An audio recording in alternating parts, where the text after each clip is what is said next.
Alô galera da primeira série do CAV. Como prometido, nossa primeira videoaula. Lembrem que é necessário ver essa videoaula para trabalhar as atividades em sala, ok? Então, como prometido, nosso próximo assunto é envoltórios celulares. Então pessoal, neste capítulo a gente vai entender um pouco sobre as películas que envolvem a célula. Tá? Então os envoltórios celulares contemplam uma série de películas: membrana plasmática, glicocálix e parede celular. Não se assustem que a gente vai trabalhar um pouquinho de cada coisa aí, beleza? Então vamos começar pela parede celular, pessoal. A parede celular é a parte mais externa de muitas das células de muitos organismos. Então todos os reinos, reino Monera, reino protista, reino fungi, reino plantae, portanto só o reino animalia que não possui parede celular. Todos os outros 4 reinos possuem parede celular. Pessoal, é importante lembrar que a composição química varia bastante entre os 4 reinos que possuem parede celular. Nós aqui iremos contemplar apenas 2 reinos. Para nós relevante o reino Monera e o reino Plantae. Dentro do reino Monera, a composição química da parede celular é uma mistura de peptídeos, proteínas, com glicídios, açúcares. Então eu tenho proteínas e polissacarídeos, que nós chamamos de peptidoglicano. Então, para o reino Monera, eu tenho o peptidoglicano como componente principal. Já no reino vegetal, destaca-se a celulose. Então, pessoal, a composição química é diferente, mas algo que é similar e é muito relevante. A parede celular, tanto de bactérias quanto das plantas, não controlam a entrada e saída de substâncias de uma célula. Tá? Então, por isso, são considerados estruturas permeáveis. Portanto, parede celular bacteriana e parede celular vegetal são estruturas permeáveis. Ok, pessoal? Tranquilo em parede celular? Nosso próximo ponto. Então, pessoal, aqui eu chamo a atenção.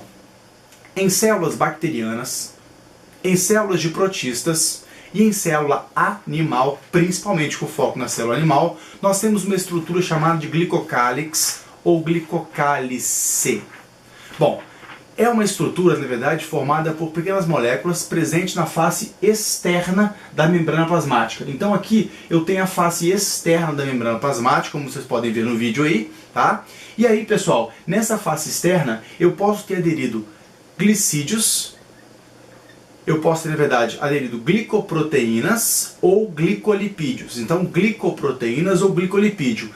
Glicoproteína ou glicolipídio. Pois bem, essa é a composição química do glicocálix. Chiquinho, qual é a função do glicocálix? Nós aqui vamos trabalhar com 3 funções importantes. Primeira, reconhecimento intercelular.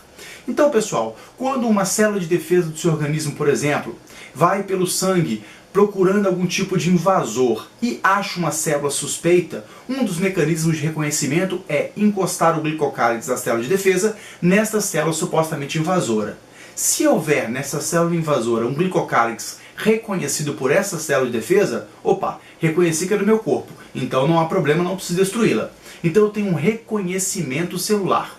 Um outro detalhe muito importante, pessoal, é o reconhecimento, na verdade uma inibição por contato, como se chama. O que é a inibição por contato? Digamos que você tem um ferimento no antebraço seu. Então, sangrou, você conseguiu estancar o sangue e tirou o problema. Agora as células vão regenerar aquela parte machucada ali. Então as células começam a dividir.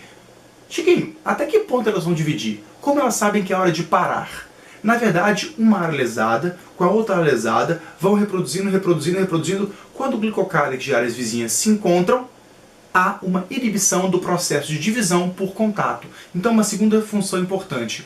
Bom, além disso, uma outra função importante é a interconexão celular. Então, os glicocálix podem se unir, fazendo 2 células vizinhas ficarem relativamente presas umas às outras.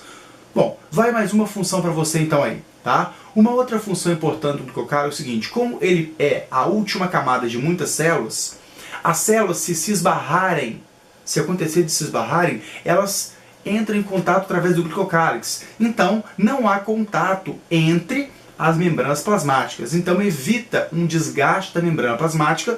Se houver o desgaste, vai ser do glicocálix. Algo que é muito mais fácil de ser reposto do que a própria membrana, que pode levar a célula à morte. Ok? Então, parede celular já foi contemplado, glicocálico já foi contemplado. Agora nós passamos para a própria membrana plasmática. Para entendermos a membrana plasmática, é importante entender a composição química dela e a estrutura de que ela é formada. Então vamos comigo aqui, pessoal. Nós temos fosfolipídios que fazem parte da membrana. Nós já vimos em bioquímica celular que o fosfolipídio é uma estrutura anfifílica ou anfipática. Chiquinho, me lembra o que quer dizer isso aí? Vamos lá. Então o fosfolipídio tem cabeças hidrofílicas, que tem uma parte polar, e tem a cauda apolar, que é uma parte hidrofóbica. Tudo bem? Então a cabeça hidrofílica, a cauda hidrofóbica, cabeça polar, cauda apolar. Tudo bem? Então essa é a contemplação aqui das moléculas de fosfolipídios. Bom, nós sabemos que o principal solvente do nosso corpo, dito solvente universal, é a água. E aí, pessoal, vale a pena lembrar que os fosfolipídios, quando estão em meio aquoso, quando estão na água, a tendência é que eles escondam as suas caudas e ofereçam as suas cabeças, né, à água. Então vai formar uma estrutura assim. Então eu tenho as cabeças dos fosfolipídios para dentro da célula, em contato com o meio interno da célula, as cabeças do fosfolipídio para fora, em contato com o meio externo da célula, e as caudas estão se juntando, escondendo tanto da água intracelular quanto da água extracelular. Ok? Então, comportamento de fosfolipídio. Chiquinho, a membrana é só fosfolipídio? Não. A membrana também tem proteínas. Então, pessoal, essa é a estrutura da membrana plasmática.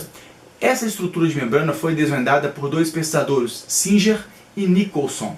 Singer e Nicholson colocaram o nome de modelo do mosaico fluido.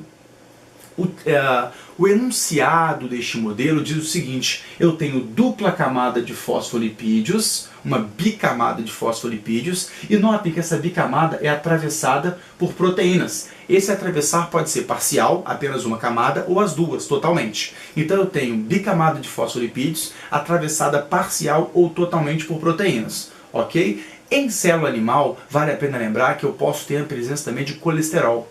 O colesterol também está presente.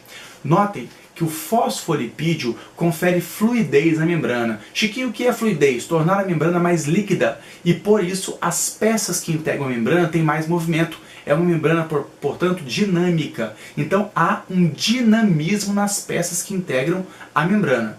Ok, pessoal? Já o colesterol, ele torna a membrana um pouco mais estática. Ele diminui o dinamismo das peças que integram. Então fosfolipídio e colesterol trabalham de forma antagônica, ok? Fosfolipídio gera mais fluidez, colesterol tira essa fluidez, deixando ela um pouco mais estática, beleza? E você me pergunta, Chiquinho, tá, eu entendi a função do fosfolipídio e do colesterol, e a proteína? A proteína destaca principalmente no potencial de transporte de substância através da membrana, podendo entrar na célula ou sair da célula usando as proteínas como referência.